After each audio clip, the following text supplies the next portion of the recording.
Alors, dans la tradition de l'Église catholique romaine, l'habitude est de n'appeler au ministère ordonné, au presbytérat, ministère ordonné comme prêtre, que des hommes qui ont choisi d'être dans un chemin de célibat.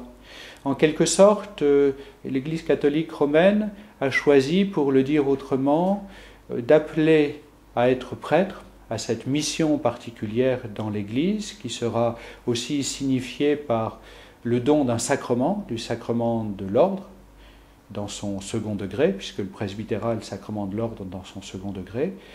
Elle a choisi d'appeler des hommes qui s'engagent, on pourrait le dire comme cela, dans la logique des conseils évangéliques, c'est-à-dire dans un chemin de pauvreté, de chasteté et d'obéissance. D'appeler, pour être prêtre, des gens qui sont dans cette radicalité évangélique en quelque sorte. Alors, certains disent aujourd'hui, mais finalement, cette question du célibat des prêtres n'est pas primitive dans l'Église.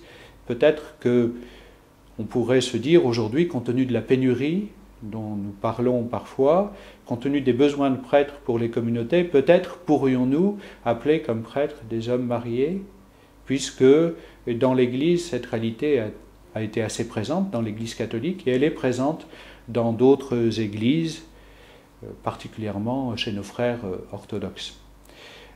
Mais on se rend compte en regardant un peu l'histoire que dès l'origine, pratiquement, dans l'Église, on a demandé aux gens qui s'engageaient au service de l'Église comme prêtres et qui acceptaient de recevoir le sacrement de l'ordre, de vivre dans la continence.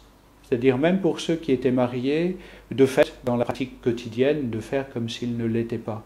Donc parfois, peut-être qu'on est allé un peu vite en disant que la pratique de l'appel à des hommes célibataires pour être prêtres était finalement relativement récente dans l'Église, parce que le fait d'associer l'exercice du ministère presbytéral à la continence est en réalité très ancien dans l'Église. Donc il faut réfléchir à tout cela. La question est souvent posée dans les synodes diocésains. Il n'est pas rare que les évêques, faisant remonter aussi les interrogations des synodes diocésains, ramènent dans la réflexion romaine cette question de la possibilité d'ordination comme prêtre d'hommes mariés.